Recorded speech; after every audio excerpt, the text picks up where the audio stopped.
আসসালামু আলাইকুম। রমজানে ইসলামের জ্ঞান অনুসন্ধান করো।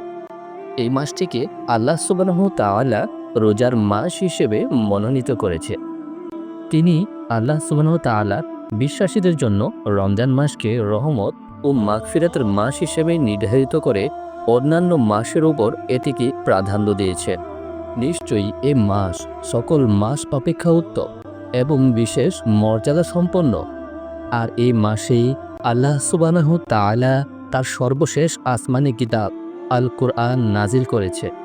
তিনি সূরা আল বাকারার ১৮৩ নম্বর আয়াতে বলেন, হে ঈমানদারগণ, যারা ঈমান এনেছ, তোমাদের উপর রোজা ফরজ করা হলো, যেরূপ ফরজ করা হয়েছিল তোমাদের পূর্ববর্তী লোকদের উপর, যেন তোমরা মুত্তাকী হতে পারো। রমজান মাসে আমরা প্রতিদিন কোরআন তেলাওয়াত করি এবং তারাবিতে দীর্ঘ সময় ধরে এটিকে পড়ে থাকি। কিন্তু আমরা কি আদৌ এই কোরআন বুঝি এবং অনুশীলন করি? আয়েশা রাদিয়াল্লাহু আনহা রাসূলুল্লাহ সাল্লাল্লাহু আলাইহি সাল্লামের চরিত্রকে চলমান কোরআন মজিদ হিসেবে বর্ণনা করেছে। আমাদের চরিত্রে কি আল কোরআনের বাণীর প্রতিফলন দেখা যায়? আমরা কি আমাদের জীবনে এটাকে বাস্তবায়ন করি? আমরা মসজিদে কিংবা বাজারে, বাড়িতে বা কর্মক্ষেত্রে যেখানেই থাকি না কেন, আমাদের জীবনের সকল কর্মকাণ্ডে কেবল আল্লাহরই আনুগত্য করা উচিত। সংক্ষেপে, জীবনের সকল ক্ষেত্রে আমাদের অবশ্যই কেবল ইসলামের অনুসরণ করা উচিত। এই পবিত্র মাসে আমাদের ইসলামের জ্ঞান অনুসন্ধান করা এবং ইসলামী সংস্কৃতি সম্পর্কে সচেতনতা বাড়ানোর চেষ্টা করা উচিত। আমরা ইসলাম সম্পর্কে যত বেশি সচেতন হব, ইসলামের আলোকে আমাদের জীবন পরিচালনার সম্ভাবনা তত বেশি বৃদ্ধি পাবে। সূরা ফাতিরের ২৮ নম্বর আয়াতে আল্লাহ সুবহানাহু তাআলা বলেন, আল্লাহর বান্দাদের মধ্যে কেবল জ্ঞানীরাই তাকে সত্যিকারের ভয় করে। আসুন আমরা এই মহিমান্বিত মাসে কোরআনের অর্থ অনুধাবনের মাধ্যমে জ্ঞান অর্জন করার চেষ্টা করি। আসুন আমরা রাসূলুল্লাহ সাল্লাল্লাহু আলাইহি সাল্লাম এবং তার সাহাবীদের জীবন সম্পর্কে পড়াশোনা করে জানার চেষ্টা করি যে তারা কিভাবে তাদের জীবন কাটিয়েছিলেন, কিভাবে তারা আল্লাহর বাণী সুউচ্চে তুলে ধরার জন্য নিজেদের যৌবন, ধন সম্পদ ও জীবনকে উৎসর্গ করেছিলেন। মুসআব ইবনে উমাইর রাদিয়াল্লাহু আনহু ছিলেন মক্কার সবচেয়ে ধনী যুবক। তার জামাকাপড় ছিল সবচেয়ে দামি এবং তিনি সর্বোত্তম সুগন্ধি ব্যবহার করতেন। তৎকালীন সময়ে মক্কায় তার মতো আর কোনো যুবক ছিল না।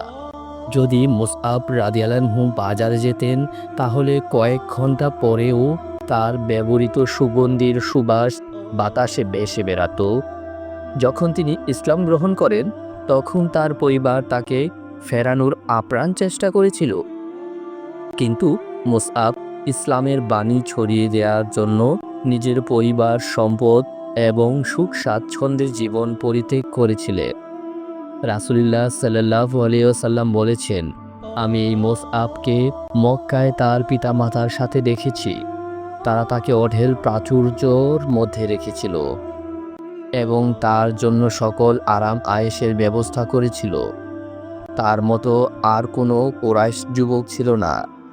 এরপর সে আল্লাহর সন্তুষ্টি অর্জনের জন্য সব কিছু পরিত্যাগ করে এবং নিজেকে তার নবী সাল্লাল্লাহু আলাইহি সাল্লামের সেবায় নিবেদিত করেন। আকাবার প্রথম বাইয়াতে যখন মদিনা থেকে আগত ব্যক্তিগণ ইসলাম শিক্ষা দেওয়ার জন্য একজন শিক্ষক দিতে বলেন, তখন নবী করিম সাল্লাল্লাহু আলাইহি ওয়াসাল্লাম তাৎক্ষণিকভাবে এই দায়িত্ব পালনের জন্য মুসআবকে নিযুক্ত করে। মদিনায় অনেকেই তার প্রচেষ্টায় ইসলামে প্রবেশ করে এবং অধিকাংশই তার কাছ থেকে ইসলাম শিখে। মুসআব রাদিয়াল্লাহু আনহু উহুদের যুদ্ধে শহীদ হন। অন্যান্য অনেক সাহাবী রাদিয়াল্লাহু আনহুর মতো ইসলামের জন্য তার যৌবন, সম্পদ ও জীবন উৎসর্গ করেছিলেন। ইসলাম হচ্ছে একটি পূর্ণাঙ্গ জীবন ব্যবস্থা। এটি ইবাদত, লেনদেন, মুআমালাত, শাস্তি, উকুবাত, খাবার দাবার ইত্যাদির সাথে সংযুক্ত। আল্লাহ সুবহানাহু তাআলা বলে, আর সালাত কায়েম করো। সূরা বাকারা ৪৩ নম্বর আয়াত।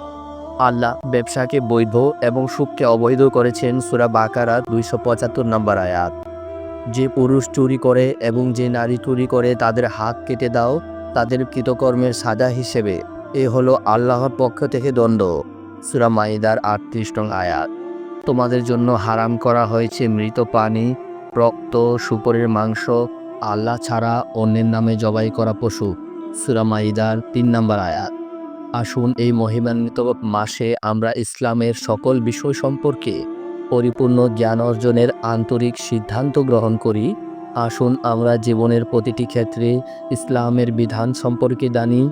আসুন আমরা দেখি যে ব্যক্তি, পরিবার, সমাজ ও রাষ্ট্রের নীতি সম্পর্কে ইসলাম কী বলে।